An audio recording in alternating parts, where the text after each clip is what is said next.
नमस्कार दोस्तों, जय माता दी।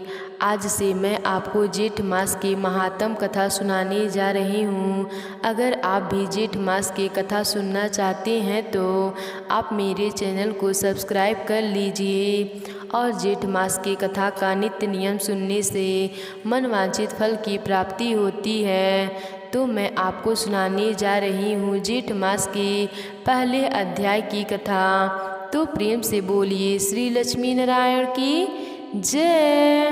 पहले कथा में आप सुनेंगे सावड़ी मनु की उत्पत्ति तथा आगमनी, 7 मंत्रों के मनु पुत्र देवता इंद्र और सपर्ति ऋषियों का वर्णन। श्री मैत्रेय जी बोले, हे विप्र, आपने यह 7 अतीत मंत्रों की कथा कही।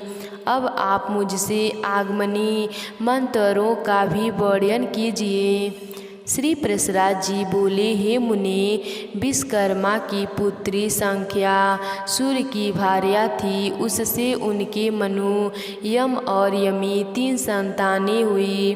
कालांतर में पति का तेज सहन न कर सकने के कारण संख्या छाया को पति की सेवा में नियुक्त कर स्वयं तपस्या के लिए वन में चली गईं। सूर्य देव ने यह समझकर कि यह एक संख्या ही है, छाया से शनिचर एक और मनु तथा तपति ये 3 संतानें उत्पन्न की।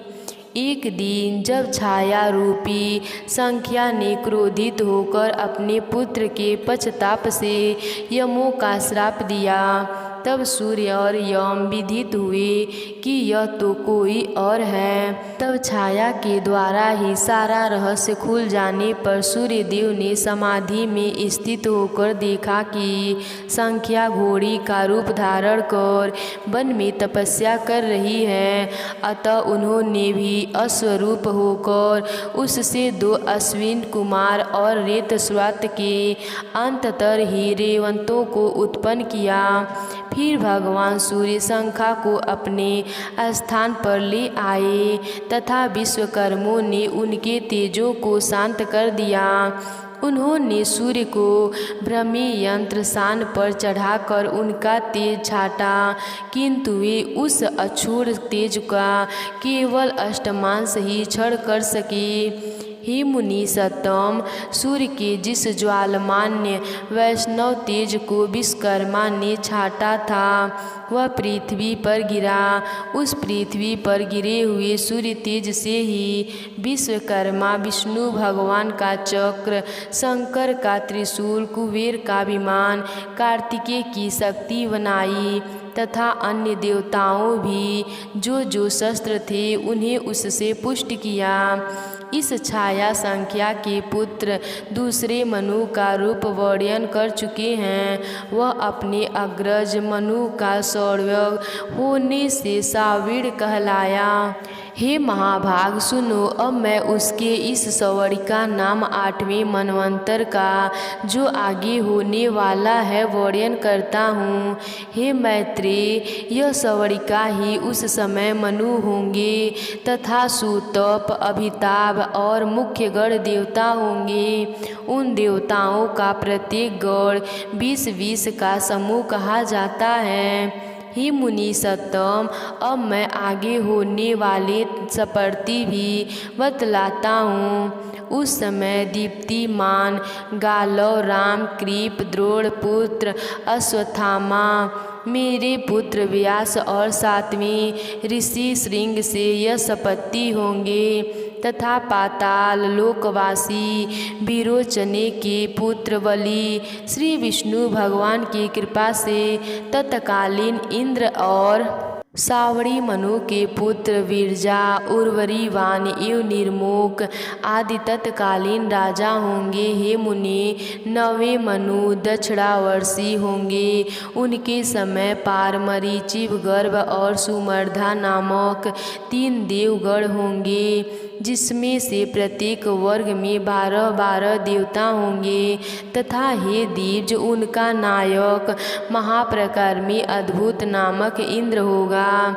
सवन द्युतिमान, भव्य वसु, मेघातिथि, ज्योतिमान और सातवें सत्य, यह उस समय के सपर्तिश होंगे। तथा धृतकेतु, दीप्ति केतु, पंचहस्त, निरामय और पृथ्वी, सौर्या आदि दक्षवास्वरी मनु के पुत्र होंगे।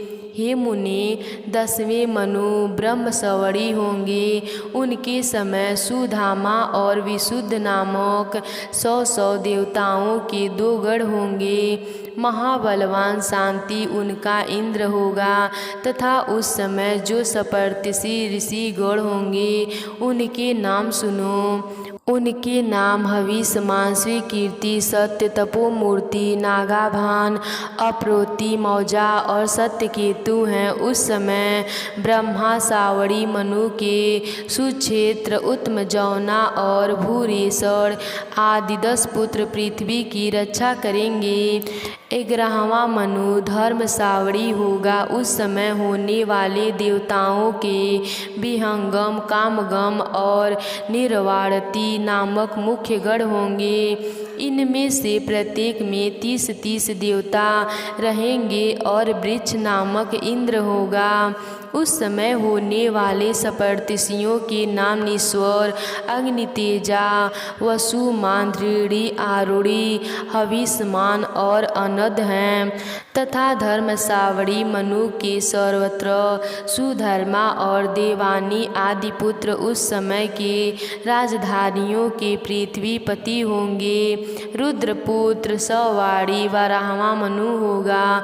उसके समय श्रुति धाम नामक इंद्र होगा।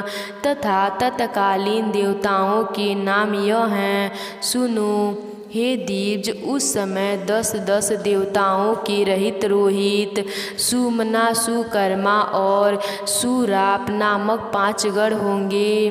तपस्वी सुतपा, तपोमूर्ति, तपोरति, तपोधृति, तपोधूति तथा तपोधन, यह 7 महर्षि होंगे।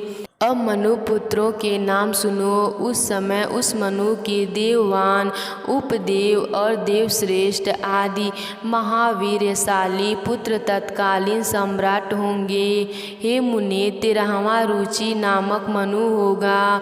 उस मनवंतर में सुत्रामा, सुकर्मा और सुधर्मा नामक देवगण होंगे। इसमें प्रत्येक में 33-33 देवता रहेंगे। तथा महाबलवान दिवसप्ति उनका इंद्र होगा। निर्मोह, तत्दर्शी, निष्कर्ष, निरुसूक्त, धृतिमा, अव्य और सूतना, यह तत्कालीन तपस्वी होंगे। अब मनुपुत्रों के नाम भी सुनो। उन मंतवरों में चित्रसेन और विचित्र आदि मनुपुत्र राजा होंगे। हे मैत्रेय, 14वां मनु भौम होगा। उस समय सूची नामक इंद्र और 5 देवगण होंगे। उनके नाम सुनो। वे चासूस, पवित्र, कनिष्ठा, भ्रांजिक और वाचा वृद्धि नामक देवता हैं। अब तत्कालीन तपस्वियों के नाम भी सुनो। उस समय अग्निबाहु, सूची, शुक्र, मागध, अग्निध, युग्ध और जीत, यह तपस्वी होंगे। अब मनु पुत्र के विषयों में सुनो। हे मुनि, शार्दूल कहते हैं उस मनु के उरु और गंभीर बुद्धि आदि पुत्र होंगे, जो राजधारियों के होंगे, पृथ्वी का पालन करेंगे। प्रत्येक चतुर्गर्क के अंत में वेदों का लोप हो जाता है। उस समय सप्तर्षि गण ही स्वर्गलोक से पृथ्वी में अवतरित होकर उनका प्रचार करते हैं। प्रत्येक सत्य युग के अंत में मनुष्यों की धर्म मर्यादा स्थापित करने के लिए स्मृति शास्त्र के रचयिता मनु का प्रादुर्भाव होता है और उस समय मनवंतर के अंत प्रयत्न तत्कालीन देवगण यज्ञ भोगों को भोगते हैं तथा मनु के पुत्र और उनके वंशधर मनवंतर के अंत तक पृथ्वी का पालन करते हैं। इस प्रकार मनु सपर्ति देवता इंद्र तथा मनु पुत्र राजा गौर्य प्रत्येक मनवंतर के अधिकारी होते हैं। हे दिव्य, इन 14 मनवंतरों के बीच जाने पर एक सहस्त्र युग रहने वाला कल्प समाप्त हो जाता है। हे साधु श्रेष्ठ, फिर इतने ही समय की रात्रि होती है। उस समय ब्रह्म रूपधारी श्री विष्णु भगवान के प्रलय कालीन का जलने के ऊपर शेष शैया पर शयन करती हैं। हे विप्र, तब आदिकर्ता स्वर व्यापक स्वरभूत भगवान जगन्नाथ संपूर्ण त्रिलोकी का ग्रास कर अपनी माया में स्थित रहते हैं। फिर प्रलय रात्रि का अंत होने पर प्रत्येक कल्प के आदि में अव्यवस्थमान भगवान जागृत होकर रजोगुणवा का आश्रय कर सृष्टि की रचना करते हैं। हे मुनि श्रेष्ठ, मनु पुत्र राजा गौड़ इंद्र देवता तथा सपर्ति, यह सब जगत का पालन करने वाले भगवान के सात्विक अंश हैं। हे मैत्रेय, स्थिति कारक भगवान विष्णु चारों युगों में जिस प्रकार व्यवस्था करते हैं सो सुनो। समस्त प्राणियों के कल्याण तत्पर यह सर्वभूतमान सत्य युगों में कपिल आदि रूप धारण कर परम ज्ञान का उपदेश करते हैं। त्रेता युग में वे स्वरमर्थ प्रभु चक्रवर्ती भूपाल होकर सृष्टि का जो दमन करके त्रिलोकी का रक्षा करते हैं। दंततर द्वापर युग में वे देव व्यास रूप धारण कर एक वेद का 4 विभाग करते हैं और सैकड़ों शाखाओं में बांटकर उसका बहुत विस्तार कर देते हैं। इस प्रकार द्वापर में वेदों का विस्तार कर कलयुग के अंत में भगवान कल्पी रूप धारण कर दुराचारी लोगों को सन्मार्ग में प्रवृत्त करते हैं। इसी प्रकार अनंतात्मक प्रभु निरंतर इसी संपूर्ण जगत के उत्पत्ति पालन और नाश करते रहते हैं। इस संसार में ऐसी कोई वस्तु नहीं है जो उनसे भिन्न न हो। हे विप्र, इलोक और परलोक में भूत भविष्य और वर्तमान जितने भी पदार्थ हैं यह सब महात्मा भगवान विष्णु से ही उत्पन्न हुए हैं। यह सब मैं तुमसे कह चुका हूँ। मैंने तुमसे संपूर्ण मंत्रों और मंत्राधिकारियों का वर्णन कर दिया। कहो अब और क्या सुनाऊँ। जेठ माह की कथा का पहला अध्याय समाप्त हुआ। तो प्रेम से बोलिए श्री लक्ष्मी नारायण की जय।